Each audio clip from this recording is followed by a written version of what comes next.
Good morning, everyone, and welcome to Real Producers Live. Our host today is Jordan Espeseth. I'm going to bring him in now. Good morning, Jordan. How are you doing? I'm good, man. Just getting this here shared so everybody else can see it on my Facebook as well. I'm good though. How are you? I'm doing well. Doing well. Yeah, I'm Awesome. trying to get that done at the same time. Yes, sir. So, how you been? How's everything in the great wild yonder up there? Everything's good, man. It's a beautiful day and schedule's filled up and busy, and I'm excited to talk with you and our guest. I have a feeling you might know him a little You bit. think so? I think so. Yeah. All right. Well, let's go ahead and bring him in, and you can introduce him, and we'll get this thing going. Absolutely. So we have Lendon's son, Dane Wilson, who is one of our awesome partners. He's with Lender's Choice Credit Repair. And I remember I met, I think it was Alex Cho maybe introduced us. And then also Dustin Payne, another one of our partners, was speaking really highly about this Dane Wilson guy. And I met with him, and we just clicked, and I think Dane and I are pretty much the same age, and he's a high energy entrepreneur, and I loved where his mindset was at, and he's doing amazing things. His company's growing, and I'm really excited to chat with him, and the fact that we got the father son dynamic kind of going on, that adds a fun little element to it as well. Yeah, thanks for having me. Absolutely. Well, Dane, tell everybody, all the folks that don't know who you are and what Lender's Choice is all about. Tell a little bit about Lender's Choice and how you got started in credit repair. So that has a lot to do with you. My dad, obviously, in the mortgage business for a long time, and then started doing credit repair, and that was back when I was, I think probably even before high school, but especially in high school, that's when I started kind of getting a better idea of what you did and how it worked and how many people you were helping and all the relationships you were building and the fun stuff that you got to do, traveling back and forth to Austin and San Antonio and Houston. And I got to sit and listen to, those phone calls of you really changing people's lives, helping people improve their finances and get into a house and all the things that go along with that. And, so from a young age, that part was already, something that I realized that, I loved about what you did. And then, getting older and older, trying to figure out what I was going to do. This was just something that I knew a lot about from you, and that's how it started. Mostly was just getting to watch you do it and see, the passion that you had for it. I became, I guess you could say, nearly obsessed with learning about credit and knowing something that's just not out there that everybody knows that I could add value and help people with. All right, and I had a passion for it, but it's been really cool watching you, Dane, take this credit repair to a new level. And there's been it's funny. I guess I started 20 something years ago, and not a lot's changed, but a lot's changed, and it's weird to say that. And I'm talk a little bit about the way that you go about staying on top of what's going on in the credit industry. Things have changed. I mean, you shared a story with me the other day of something that you just learned. And I think that we'll get into this a little bit later, but I know that, when we talk about the difference and the different people that inspire us, you've talked a lot about Mark Cuban and how Mark Cuban feels like that being more knowledgeable than anybody else in the industry always gives everyone an advantage. And and so let's talk a little bit about that and your motivation to be that person in the credit repair industry. So back when we first started this company, we're coming up. We're just like a month out from our 5-year anniversary. Back when we first started, I went to a seminar in Florida, and it's just credit education. Attorneys go to it. A lot of different industries, but the majority of the people there is probably 500 different people or businesses there, credit repair. And so just, the experts from all over the United States come and teach at this thing, people from FICO, the credit bureaus, the CFPB, the best top credit repair business owners from the United States come and speak, and they tell what's going on in the industry, the changes that are being made, all that kind of stuff. And, that's when I got to kind of see, my competitors, I guess, in a way, and how much they knew and what they were doing and all that kind of stuff. And, that really hit me hard because we had already been going at it for a few months when I went to this thing, and it just kind of clicked one day. Our clients, would they be better off going with one of these other credit repair companies? Some of these people that have been doing this for so long, that are experts, and that I'm learning from right now, because this is a big deal. We're helping people, that's going to change their life, and so because I care, I wouldn't want to think of, would they have been better off going with another company other than us? So from that moment, I became, again, obsessed with learning about credit and wanting to make sure that I knew everything there was to know, so that I could feel good about, our clients choosing us. And then, credit education, it's really hard to get your hands on good stuff. It's just not out there really. And so that part, was really difficult, and in a way you got to pay a lot of money, because you got to get, you got to pay for the time of experts that, unless you're paying them a good bit, they don't have any vested interest in trying to help. But I've also, gone to a ton of seminars. The credit conference this year is going to be done over Zoom, and it's just in a couple of weeks. But it's a 7-day event from like 8 in the morning to 8 at night, and it's just going to have industry experts from all over the United States come and talk. So that's what I try to do to just stay informed in what's going on. What has been, Jordan, you have anything? I caught Jordan drinking his coffee over there. No, I guess I'm just, I was curious too. I mean, there's a lot of different credit repair companies out there. And I know when we talk, they're all different. And so I'm curious, what's the biggest difference? Like, what would you say makes, how are you guys different than some of the other ones that may be out there? Why do so many people love using you guys? Why do lenders love you guys? Agents love using you guys? Like, what's the difference there?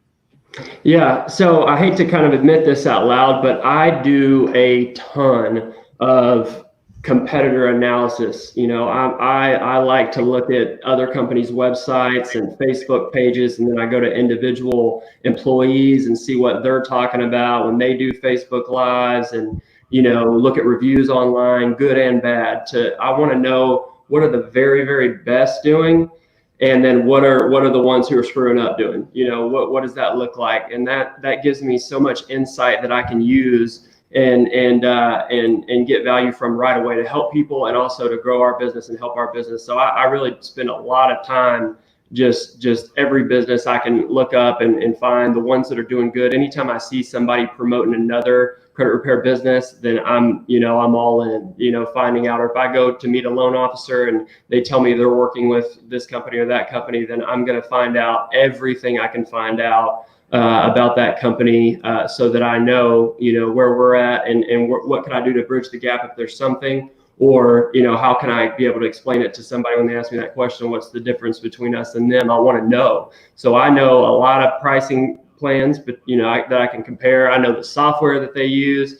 I know, just about everything and how it works. And so that's obviously made it easy on me to be able to figure out how can I be just one step ahead, once I take the time to do that. And then I also spend a lot of time with our clients and our referral partners to find out from their experience, what does the good side look like? What do you love or like about, working with a credit repair company? And then what are the bad experiences that you've had, and just try to use that. So doing that from the beginning, I learned that communication obviously is huge. Pricing is a big part of it, and not just, are you the most expensive or the cheapest? Because some of the more expensive companies are the good ones, and they have to be. It's supply and demand. They have people that their phones are ringing off the hooks because they value credit repair and they need credit repair. A lot of people need it in a good economy and a bad. And so they have to price, accordingly. So it's not that, you want to be the most expensive or the cheapest or anything like that, but fair pricing.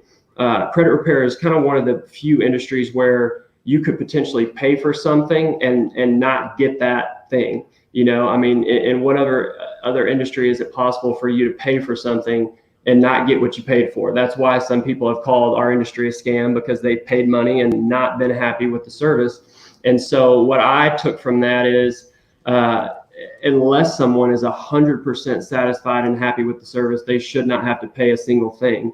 And so that has gone a long way in separating us from other businesses, because I just still to this day don't know anybody who does that, who just says, for any reason, at any time, you name it, if you're not 100% satisfied, you're not going to pay us a dime. And there's been times that I can think of where, a client's called and, they've been a little unsure. I was hoping we'd be able to get this done a little quicker. I don't know. And I've mentioned that, look, just so you know, unless this goes exactly the way you want it to go, you're not going to pay anything. You could just feel the comfort zone and okay, they're on my team. They're really here to help me. It's not all about making as much money off of me as they can and moving on, because it's impossible. It can't be done that way. And so that's one thing that we've noticed that our industry needs more of. I know there's some real estate agents that will put that in the contract, like, hey, at any time, like, no harm, no foul. You just let us know if you want out. You just say the word, and a lot of agents will be like, wait, you do what? But again, it's all about like building that trust and that relationship. And, I think that's such a huge part of it. So that's really, so that's not common for what you do, and your industry is not common. No, not at all. There's definitely some companies that do, some sort of money back guarantee, but there's a lot of hoops to jump through, and it's reasonable. It's stuff like, if you're a client, you call in and say, hey, I want my money back because my credit scores aren't improving, but you see all the things that client may have done that actually caused that to happen. You can say, well, it's not that we didn't help, it's these things right here. So some companies have, those things that, that would disqualify from a money back guarantee. We just, it doesn't matter. It's more about the client being 100% satisfied. If they had the wrong expectations, then that's our fault still. So, we don't want anybody to pay unless they're happy. And that's also good for the referral partners that we work with too, because they don't have to worry about sending a client over, and then if they had a bad experience, that looking bad on them. We will not let that happen. That's huge. Do you feel like you've had anyone that's taken advantage of that you've done a good job and then sorry, don't want to, I didn't the way your voice sounds, Dane, I'm not paying you. Yeah. And, if we went back and looked at all the, videos I've done like this, there's been times in the not too long ago that I said, no, nobody's really, but now at this point, I can say that there's definitely been some people that we've gotten approved for mortgages that are in a house, and, and they still came back after the fact. And that's okay. That's part of it. I tell our referral partners, here's the deal. Not only we're going to do anything possible to make sure your clients are happy. If for any reason they're not, we'll refund them, and I'll give their 5 family members free credit repair, whatever we got to do to make them smile. Like we're not going to let them, like they're going to be trying to get away from us, and we're just going to be hugging them and loving them even tighter. I'm just not going to let it happen, and so it doesn't happen a lot, but that's part of it. We have to remember that every business you can get taken advantage of, I'm sure you just build it into your comp plan. Like, hey, like we're probably going to have, this many, that take advantage of it. But the upside, I think from what you're doing is, I'm sure brought in so much more business because they said the level of comfort that people have is huge.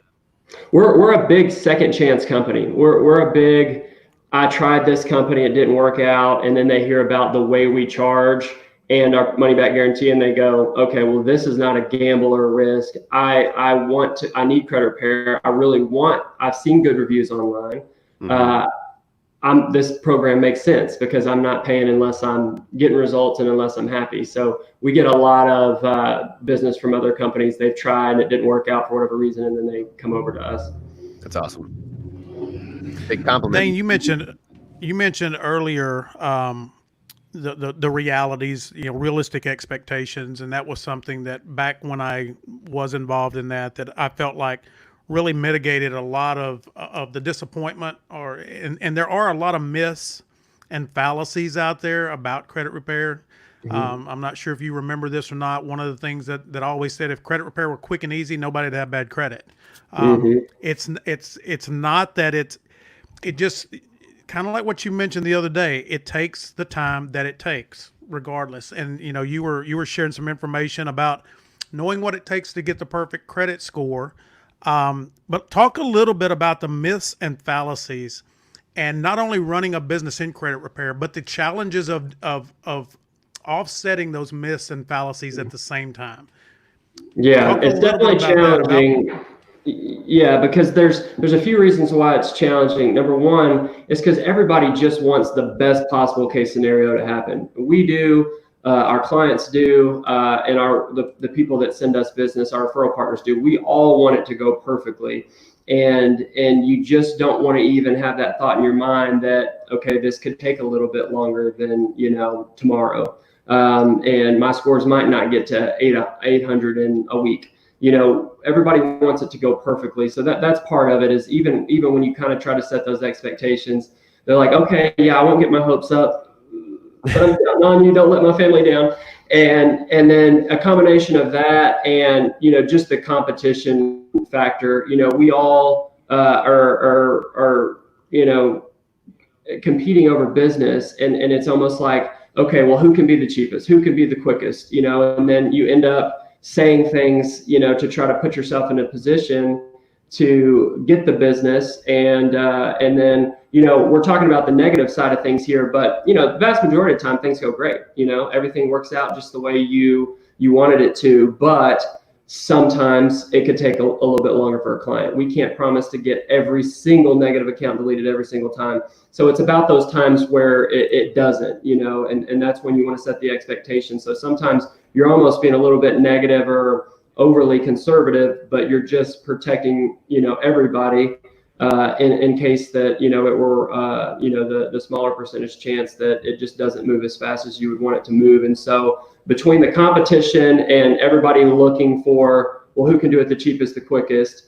and people making promises that, maybe you did do it once, or maybe you can do it sometimes, but you cannot consistently do that, the best case scenario every single time, along with, people are busy, people are, got a million things going on. So you just getting somebody's attention long enough to explain all this, that I feel like is an art, because it's, got to be a mix of asking questions to keep them involved, trying to be funny to keep them engaged long enough to get the information that you really need them to know before they sign up, because you don't want somebody, this isn't a quick sale. This is not a, this is a consultation to really educate and explain, because if you can't do that, then it's probably not a good idea to enroll that person, because it's going to be a problem down the road. Mm-hmm. Okay.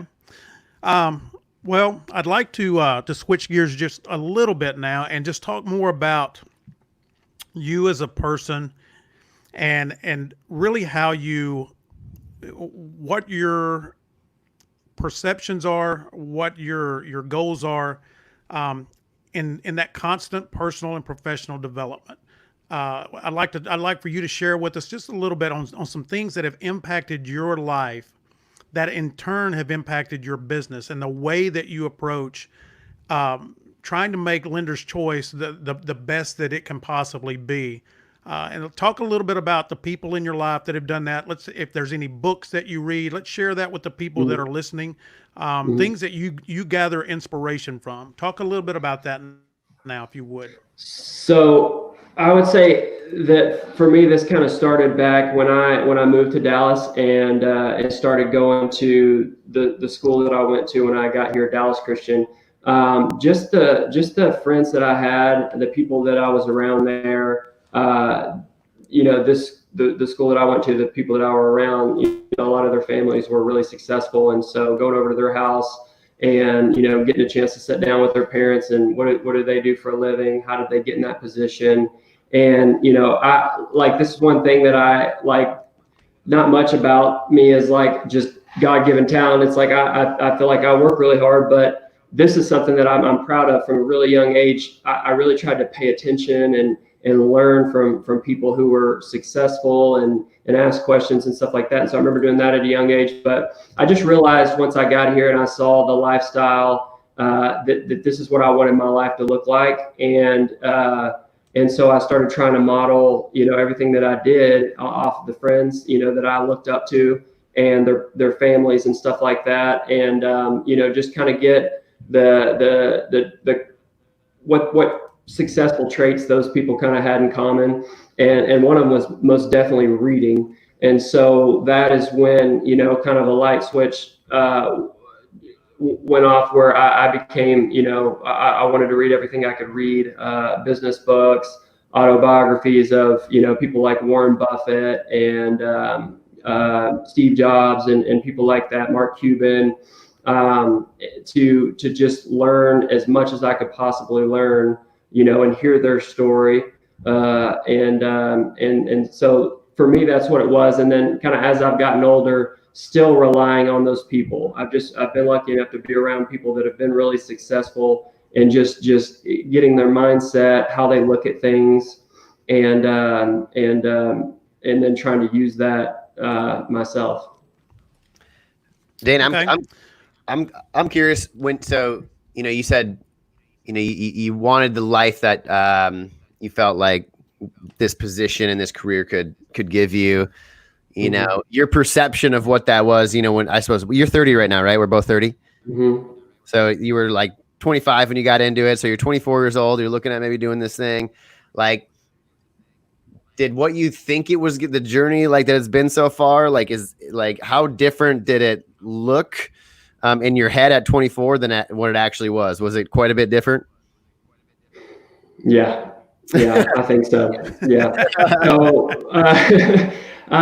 So, I said there's a big difference between being an employee and maybe being one of the top at a company. And, for me, it was being a credit consultant and owning a business, and being responsible for everything else that goes along with that. And so when I started this business, I couldn't take my foot off the gas on the results of sales and bringing in money, but I also had a million other things to do and I didn't know how to do them, so that's when you're reading, accounting for idiots books and, you're trying to learn the best way to hire people and, manage. And then you got to start thinking about payroll and taxes and there's so much. And then all of a sudden you got to be a marketing expert and, there's so much that goes along with running a business. Definitely a lot harder than I would have anticipated. And that's just there's no way I could have known, I guess, what I was getting myself into. It's also probably a whole lot more fun, than I thought I was going to have and more rewarding. And, still to this day, I can say after 5 years of really grinding hard, there's not a day that I wake up and am not excited to start working right away. I've never had the Monday, I just wish it was, I really never feel that way. I really feel like we're helping. We get incoming calls every day of people that we've helped accomplish their goals, and that just does not get old. So that is what makes it all worth it for sure. So what, because to keep going when, like you mentioned, all those things you have to start, when you run a business, the payroll, all the logistical sides of it, plus keeping sales going, that takes a lot of time, mental effort, energy. What was it for you? Because I truly believe that people are, either pulled by a vision of a better life or they're pushed by pain. And I think most people have an idea, they like the idea of where their life could go. But I think for most people, pain is typically the biggest motivator. And I know for myself, when I moved from, Minnesota to Texas to start Real Producers, obviously it was not easy. I didn't know a single person in a city of 7.5 million people. And I come from a small town of 8,000 people. And so that whole transition and going in was very difficult. But for me, it was there was something in me where I was like, I just hate the idea of like being an employee and there's nothing wrong with being an employee at a 9 to 5. Like I have friends that love it and that's where they belong and they love it and that's great and I'm happy. And for me, like just my nature, something about that just like scares the crap out of me. And I'm like, it feels for me, it just feels more like a prison. And now I knew that if I didn't succeed at this, that more than likely I was going to have to go to one of those types of jobs that was going to, and so like I was pushed so much by that pain to like when I wanted to quit, which there was many, many times, I was like, I want to go there, but I really don't want to go there, like back to there. And so like it was able to push me through. So for you, like, was it a combination of both? Was there some, just like what was the kind of big motivator there?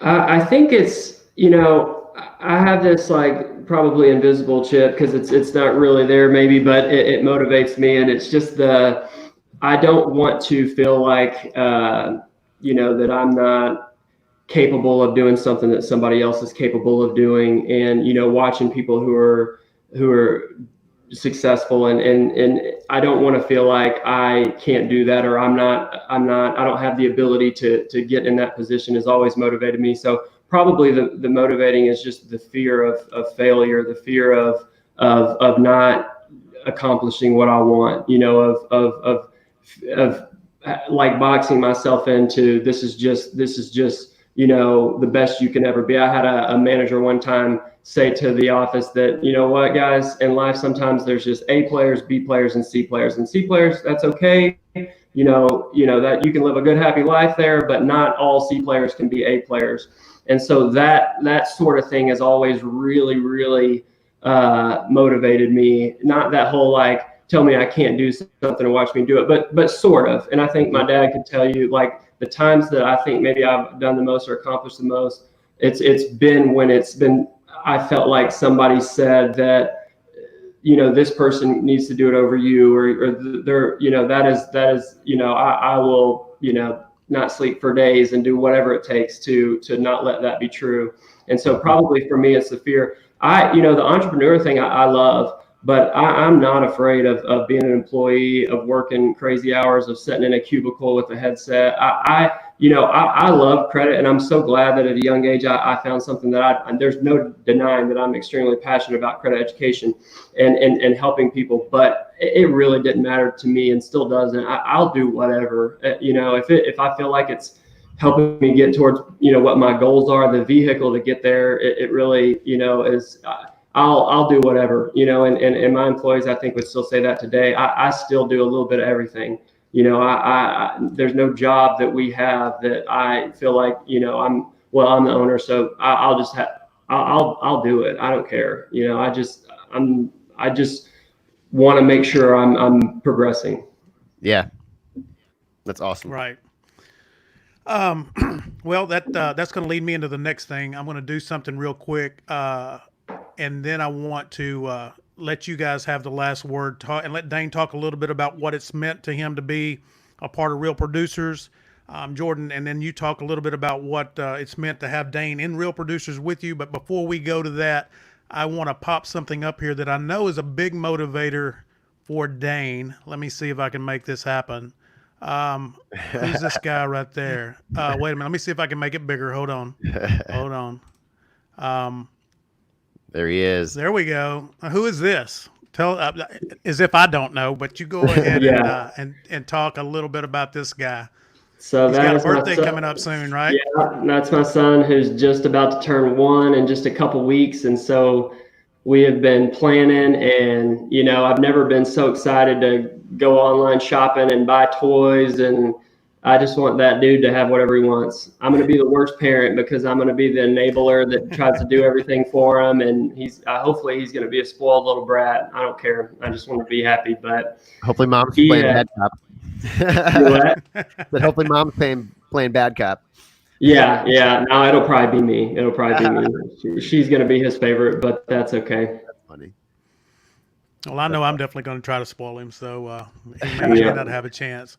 So, Dane, I want you to talk a little bit about. You've been with Real Producers now since January, around January. Is that right? Yeah. We met in December and kind of officially kicked off, I think, January, February. Yeah, I think So that talk was, a little bit about very that. You guys talk a little bit about that, and I'll let y'all finish up, and then we will wrap it up.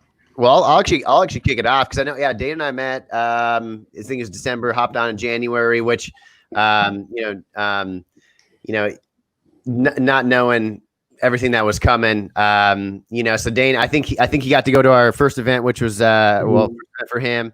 And he was there. And then literally like the week after that event happened was like when the world shut down. And, luckily, I guess for Dane, it all kind of, he's been so busy with work, and it's been awesome. So it's been, I guess, good in that aspect, but I haven't had unfortunately haven't had the interactions, and we've, missed an event here we did a virtual event, but we all want to be in person. And, so I'm excited when I come back down here real soon, where Dane and I get to actually get a little more interacting and make some things happen. But, with that being said, I know Dane, from my side, having him, he's got a full page right at the beginning of our publication. And, we really pride ourselves on the people that we have a part of our platform. And, we really have a lot of respect for those people, and they've all been recommended to us by the top producers. And just myself personally, to have someone like Dane and his passion and his drive, and who's well connected as well, like the rest of our partners are. It's been great having him. I'm excited to like I said, get back down there so we can make some more things happen for him. So for me, when Jordan and I met, sold me on the spot, just told me about everything that, Real Producers was all about, the people who were already involved. And so many of those people, were definitely people on my list, people that are definitely top producers, no doubt about it, obviously from the real estate side, but the other, the